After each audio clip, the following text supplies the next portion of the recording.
шароити табиию иқлимӣ дарбоз барои парвариши растаниҳои субтропикӣ мусоид буда имкон фароҳам меорад ки навъҳои серҳосили анҷир, анор, меваҳои субтропикӣ аз ҷумла лимӯ, афлесону мандарин парваришу рушд ёбанд. таи солҳои охир шумораи лимӯхонаҳо дар хоҷагиҳои ноҳия ба 28 адад расонида шуда вобаста ба сину сол як ниҳоли лимӯ аз 500 то 800 дона мева мебандад. лимӯпарварӣ ва умуман парвариши растаниҳои ситрусӣ яке аз соҳаҳои сердаромад ва манфиатнок ба ҳисоб меравад. ноҳияи дарвоз дар Бадахшон ягона ноҳия аст ки дар ноҳияи дарвоз кӯли растаниҳои субтропикӣ парвариш меёбанд. аз он ҷумла растаниҳои лимӯ, афлесун, мандарин, грейпфрут, ситрон, кинкан, трифолия кӯли инҳо растаниҳо ҳастанд ки дар зонаҳои субтропикӣ ва тропикӣ нашу намо мекунанд.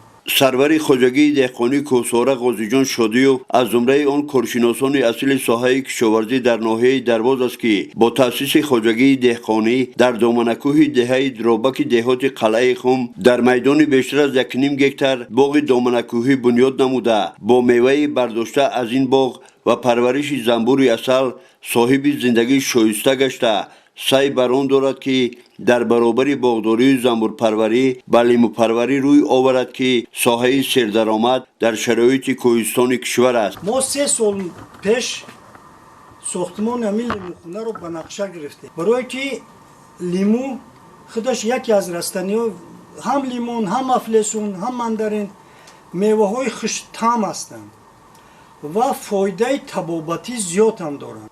мо ҳамин лимӯхонаро агар шахсе ки аз дар дохил мешавад хиёл мекунад ки дар инҷа як лимӯхона не як ҷангал бунёд шудагӣ бошад. ҷангал не буд, ҳамин замине ки дар байни ҳамин ду санг ҳаст дар ҳамин шакли каҷала ҳаст. каҷала яъне нимдоира 16 метрш мана дар хати рост аст, агар пули ҳамина ба ҳисоб гирем 16 метр гашт тарафи дасти чап тоб хӯрдагӣ. аз ҳамин рӯ дар вақте ки аз дар дохил мешавем хиёл мекунем инҷа як ҷангал бунёд шудагӣ бошад, лекин дар асл ин аз ҳисоби сохтмони худи ҳамин мо дар байни кӯҳҳо зиндагӣ дорем. ҳамин як андоза замине ки дар байни ҳамин ду кӯҳ буд мо ҳамин лимӯхонака дар ҳамин шакле ки ҳамин замин ҷойгир шудааст ҳамин хел ина мо сохтем. ин чиза мо ба мақсади таҷрибавӣ аслан шинондем. беҳуда дар хитои қадим лимӯро растанӣ даъвогӣ ном намегирифтанд ва маҳз баъзе маризиҳоро ба воситаи ҳамин лимӯ табобат мекарданд.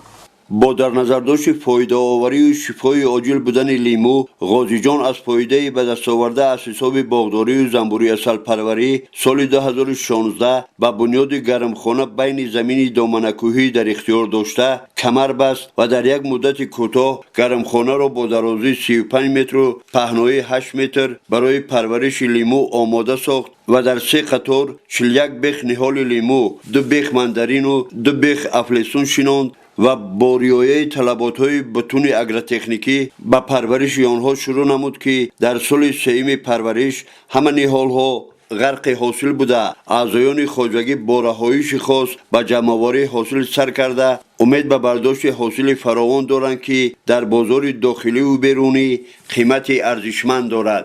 таҷрибаи андӯхтаи сарвари хоҷагӣ имкон дод ки ӯро ҳамчун коршиноси асли соҳаи боғдорӣ, занбурӣ асалпарварию лимӯдорӣ дар бахши эҳёи иқтисоди фарогир ба кор гиранд ва таи 8 соли охир аст ки Ғозиҷон ҳамчун коршиноси соҳа барои рушди боғдорӣ, лимӯпарварию занбурпарварӣ аз таҷрибаи хеш ба сокинони деҳоту ноҳия ҳамчунин сокинони вулусволии Куфу Хоуни Ҷумҳурии Исломии Афғонистон тавсияву маслиҳатҳои судбахши касбӣ медиҳад ки самараи заҳматаш дар ҳар ду соҳили руди Панҷ равшан ба назар мерасад. мо дар давлати исломии Афғонистон тавсия додем ки дар уҷа гармхонаҳо бунёд шаванд.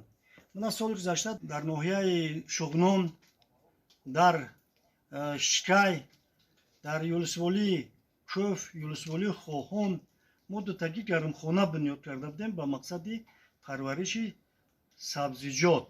имсол теъдоди ҳамин гармхонаҳо дар Афғонистон қариб ба таги 70 عدد رسیده است. سروری خوجگی دهقانی کوسوره در برابر لیمو پروری از میان نموده است که در حدود زمینی در اختیار داشته که در مجموع بیشتر از 6 هکتار زمین دامنه‌کویی دارد، ماندارین و افلسون خانه ساخته پرورش این نمود رسانه‌های سیتروسی را هم به راه ماند که آینده نیک و منفعت بخش دارند.